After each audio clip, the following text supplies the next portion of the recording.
From the Sky Satellite Network, this is Sky One taking up the Games World Challenge.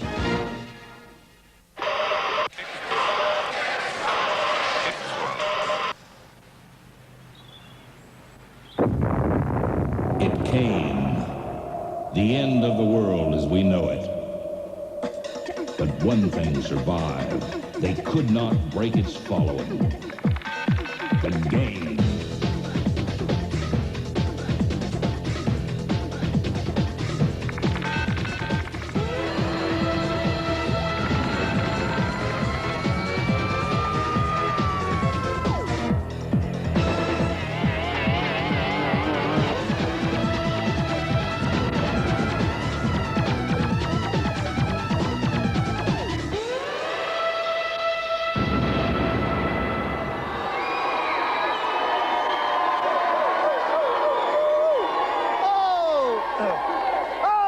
You crazy people. It's Wednesday. Welcome to Games World. It's our second Eliminator of the week. Remember Monday? Arvin won through a rip-roaring competition. Well, we've got 8 more. And one of those is going to be tonight's champion. They're going to come back Friday. And they and Arvin are going to go head-to-head to earn the right to take on the Videators. That's how it works. You know that. You also know that the 8 of them are sitting there. Their pulses are racing. Their hearts are beating. They're in the waiting room. It's Wednesday. It must be Jeremy Daldry. Thank you very much, Bob. I'm down here in the waiting room with 8 players. Yeah, let's count them. Not 1, not 2, not 3, not 4, not 5, not 6, not 7, but 8 of the best players this land has ever seen. But 8's too many. We want just 1. Let's play some games and whittle them down. Hey, kids, what an example. You can look good, you can wear leather trousers, hey, and he can count. And who else have we got? On Wednesday, who else but Dave Perry? Yes, the Games World Eliminator on a roll and out of control like an express train with no brakes, becoming crashing into your front room for 30 minutes of the fastest, hardest-hitting games action anywhere in the world. If you've got the time, you can be sure we've got the pace. And pace is what the first round is all about, with all 8 of our contestants playing against each other in 4 quick-fire one-on-one bouts, at the end of which we'll have 4 losers, and we'll have 4 winners who will go on for the right to be called champion. The rules are implicit. Blink and you'll miss it. It's sudden death.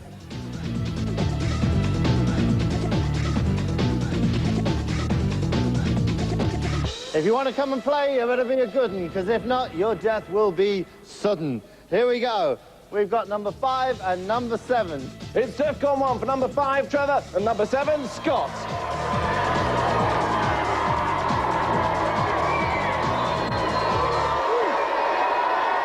Here we go. Right, we've got Trevor, we've got Scott. How do you feel?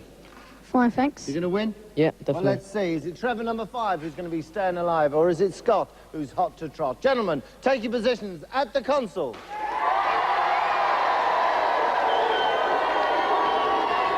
So, Dave, let's set the ball rolling. What have we got? Well, it's time to rev your engines and slick up your DA, because we're going to go rock and roll racing on the Mega Drive. And Scott, number 7, will be racing at the top of the screen in the red car, and Trevor, number 5, will be racing on the bottom of the screen in the blue car. They've got 1 lap only. The last person in will be the first person out. Simple as that. You ready to go? Gentlemen, let's make some speed. Okay, so at the top of the screen is Scott, he's the red car, and at the bottom of the screen is Trevor, he's the blue car. The cars will have their positions above them. When they overtake each other, it'll tell you. And the blue car is now in 2nd place. Also to the side of the screen, you have a track which shows you where they are in relation to each other in the race. It's the red car that's racing out into the front. Red car's in front. He's going to go over the line. He's going to go over the line first. Yes, that's it. Red's won. It's Scott. With his pedal to the metal, Scott was an easy winner, but number 5, Trevor, came in last, and he's going out. Okay, the second duo will be number 2 and number 8. Time for 2 more players. Number 2, Bradley. Number 8, Matthew.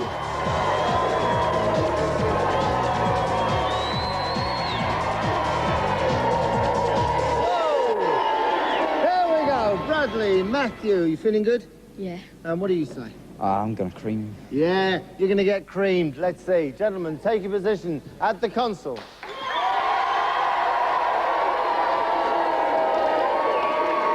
So, here we go again. We've had a race game. We've got anything a little bit more violent now, Dave? Oh, yes, the going's about to get tough on World Heroes 2 Jet on the Neo Geo. It's a straightforward beat-em-up. And number 8, Matthew, will be playing as Rasputin on the left-hand side of the screen. He'll have the beard. And number 2, Bradley, will be playing as Hanzu on the right-hand side of the screen in the blue karate suit. It's just 1 fall. There you go. What would Rasputin be without his beard? Obviously. Gentlemen, we ready to go? Let's rumble. Okay, that's Rasputin on the left, Hanzu on the right. Hanzu is now over on the left. Rasputin tried to pull off one of his special moves early on.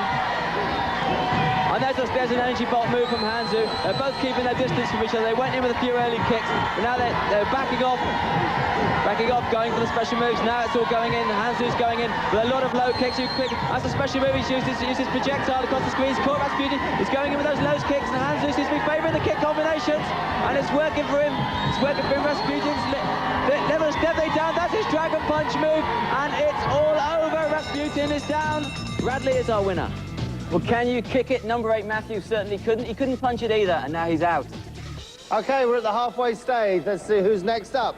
It will be number 4 and number 6. Let's have some rock and roll games playing from number 4, Cecil, and number 6, Wesley.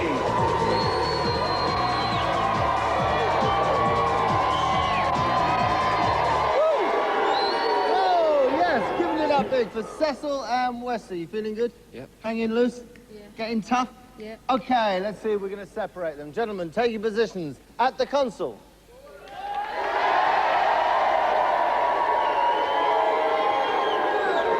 So, Dave, Cecil and Wesley, what we got?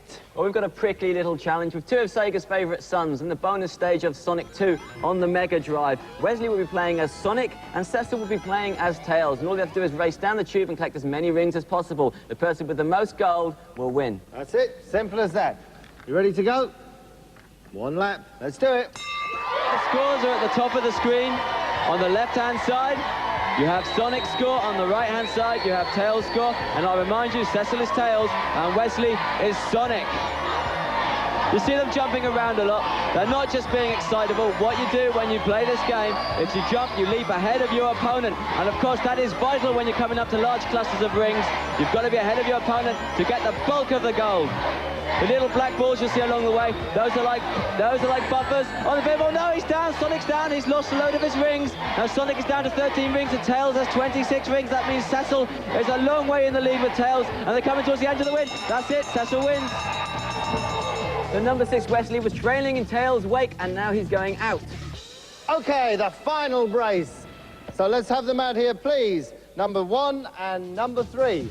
We've got 2 of the meanest games players left. Number 1, Gemma, and number 3, Mahmood.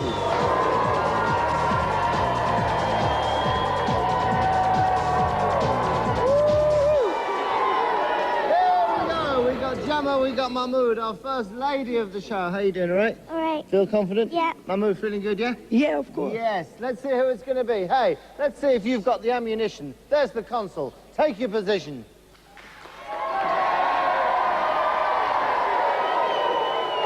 So, Dave, we need one more qualifier. What do you got for these 2? Well, we're going to have another beat-em-up. We've got Fatal Fury Special on the Neo Geo. And number 3, Mahmood, he'll be playing as Lawrence Blood, who is a flashy matador. And number 1, Gemma, she'll be playing as Geese Howard, who it seems is too sexy for his shirt. There's only 1 fall. The first person down goes out. Simple as that. Okay, last one standing goes through.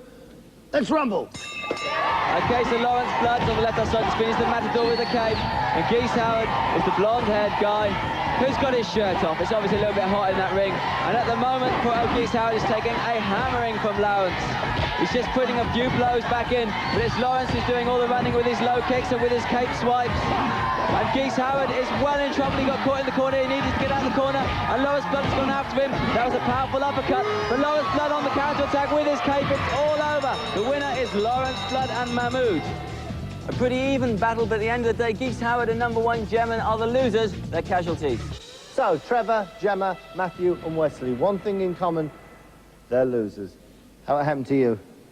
Well, I just kept going into the mines and... So, Oh, we could talk forever, couldn't we, if we had the time? And how about you? You did very well, didn't you? Almost got there, but not quite. Got beaten up. Do that little noise again. Oh, that was worth coming on the show for. You 2 all right? No cute noises for you. Just look into the camera. Hey, everyone, big guys, big losers. Gentlemen, take them away.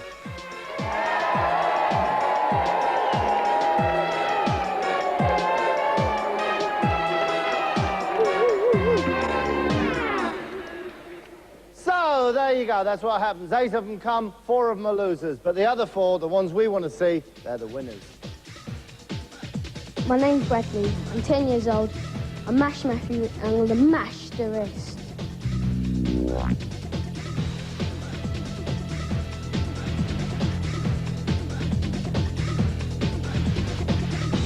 My name is Scott. I'm 15 years old. I drove Trevor off the tracks and I'm going to race to the top.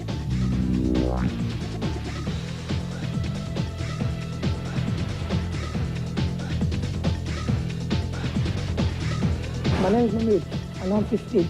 The one reason I came on the show was to win, and I intend to do that.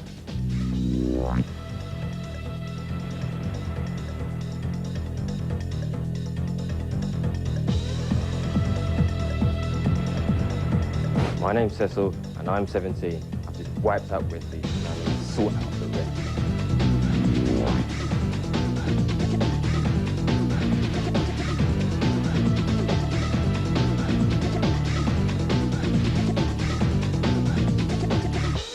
So here's the winners, Scott, Bradley, Cecil, Mahmood. We want to know who's going to be the top dude. Let's play some games, Jefferson.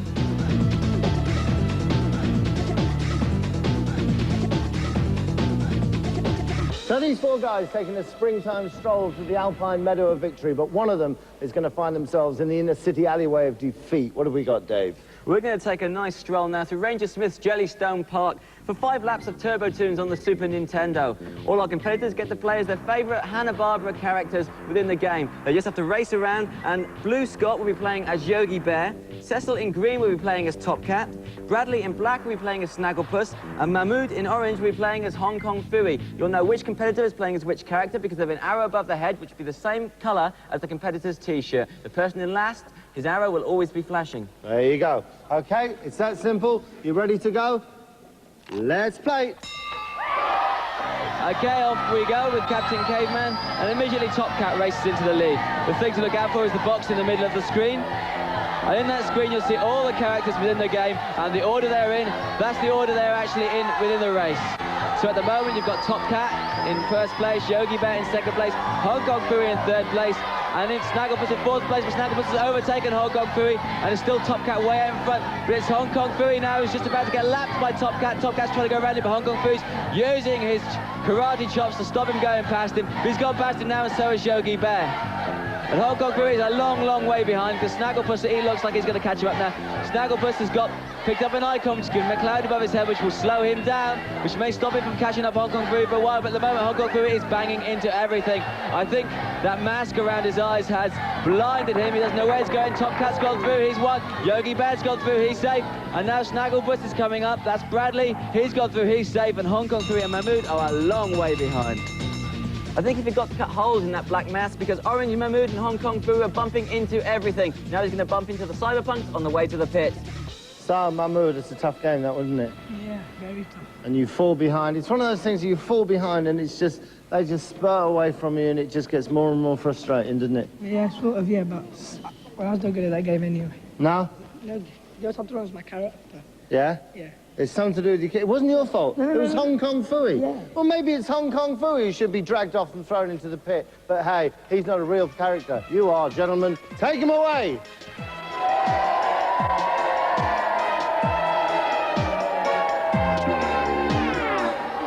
We got Bradley, we got Cecil, we got Scott. One of those is going all the way. We're going to start whittling down even more until we've got a champion. We're going to do that when? When we come back after this break.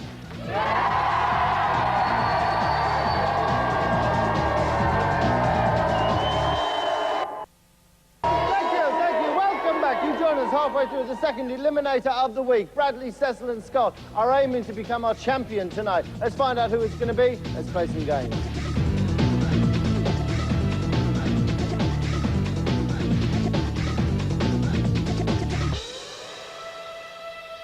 OK, Dave, we've got to prize one of these guys out of the ring. How are we going to do it? Well, one of our competitors can now end up eating dirt on Earthworm Jim on the Super Nintendo. What they have to do is ride a space rocket through a time warp tunnel in the anti-asteroid section of the game, collecting as many air bubbles as they go along. The air bubbles are blue spheres. The people with the most air bubbles will be going through. The person with the least air bubbles will find out that in the pit, no one can hear you scream. There you go. It's as simple as that. Who we got up first? Let me see. There's Bradley. all rocking and rolling and ready to go. You've got to set the mark. You've got 40 seconds. Let's do it. Okay, Bradley goes racing off, instantly uses his turbo button. That's the air bubbles he's got to collect. The number of air bubbles that have been collected are in the top left-hand corner of the screen, but you don't hit the asteroids because you've only got 40 seconds, and hitting those asteroids slow you down. Way up ahead of Earthworm Jim, you'll notice Psychro.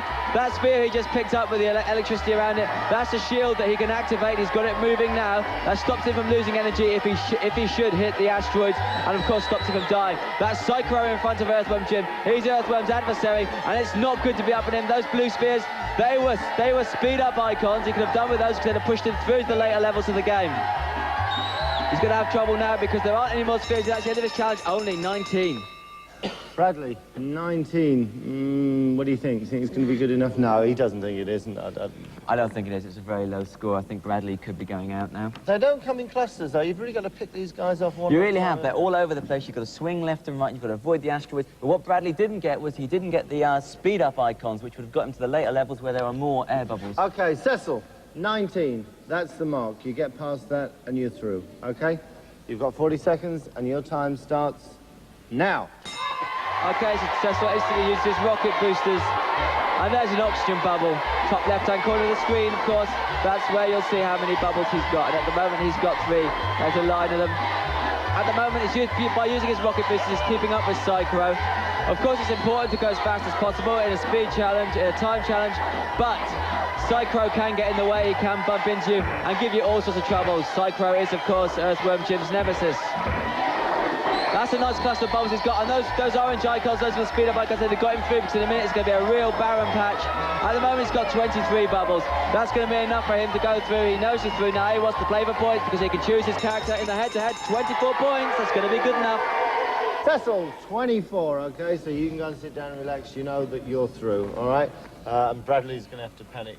So he got a little cluster there, didn't he? He got a little cluster, yeah. I think it's fairly random, and they came in a nice line there for Cecil, so he did well. His line was right, he was... But once again, he didn't use the speed-up icons. They're bottling it on those a little bit. OK, Scott, here's the situation. You beat Bradley's score of 19 and you're through, but the score you need to aim for is Cecil's 24, because don't forget, whoever wins this round chooses character in the head-to-head, and that is incredibly important for you. So, best of luck, 40 seconds, let's go.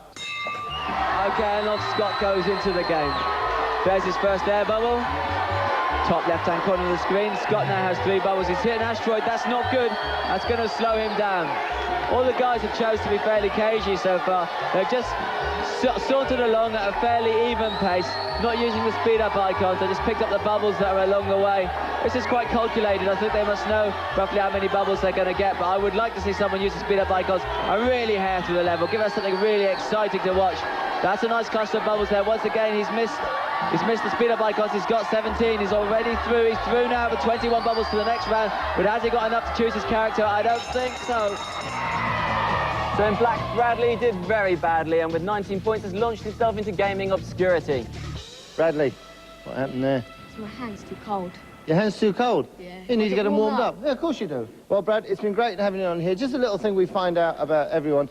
You have a problem at school with your spelling, don't you? Yeah. Yeah, never mind. Try this one. L-O-S-E-R. Gentlemen, take him away!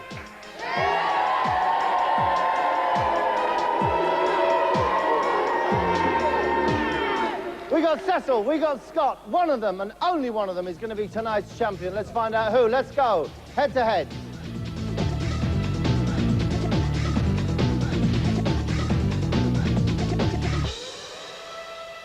OK, Dave, it's simple. We've got 2 guys, and we only need 1. How are we going to separate them? Well, this is the big noise. It's Super Street Fighter 2 on the Mega Drive, and this is where we sort out the men from the boys. Cecil in green, who won the last round, has chosen to play as DJ, who will be on the right of the screen.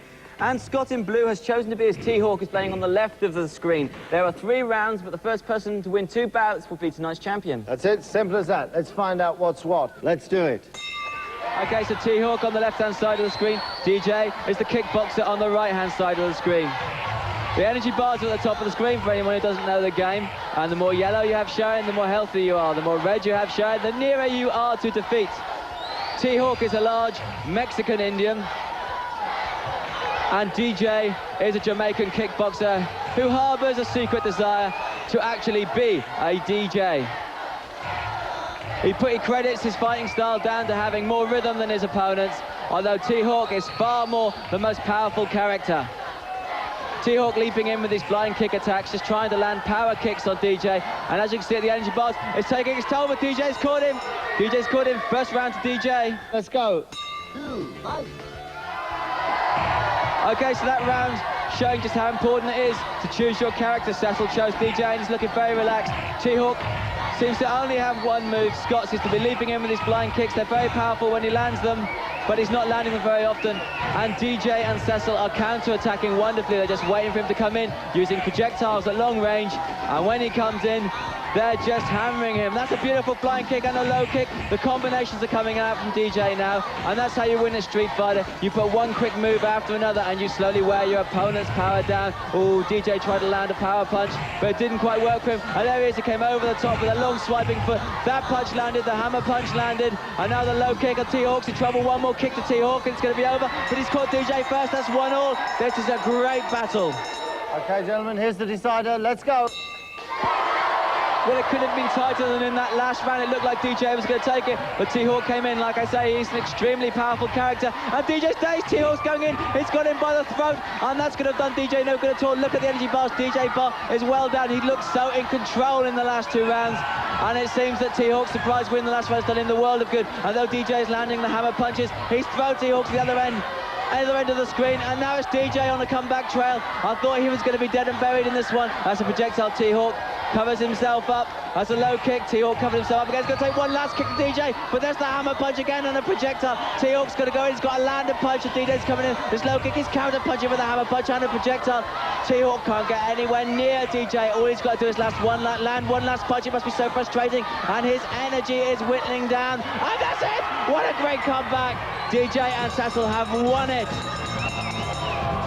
Well, Cecil showing how important it is to actually choose your character in the head-to-head. I have to say that was the best bout of Street Fighter 2 I have ever seen on this show. But unfortunately, there has to be a loser, and this time round, it's Scott in blue.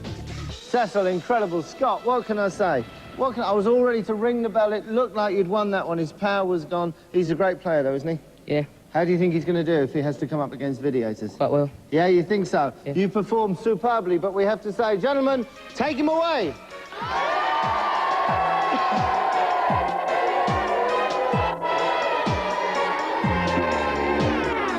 Okay, Cecil, you're the man. Just enjoy it for a second. How'd you feel? Good? Yeah. That was amazing. How did you avoid defeat there with no power? And I just waited for him to jump. That's when you just have to be a bit cagey, isn't it? Yeah. That's how you play these games, you see. These guys know what they're doing. Now, I'll tell you what's happening. You're coming back, obviously, on Friday, and maybe you'll be going through to play the Videators. And what will you have draped about your shoulders when you come back? Of course, the one, the only, Eliminator Champions Jackets!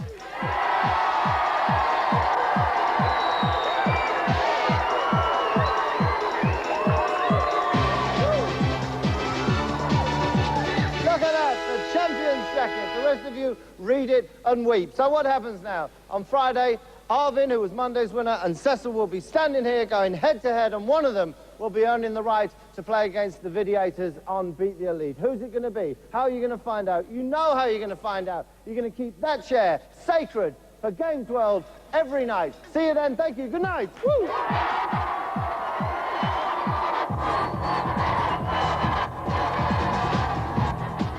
More lucrative viewing in store after the break, so Gamecast to the ready as Paul Coyer leaves us simply spellbound.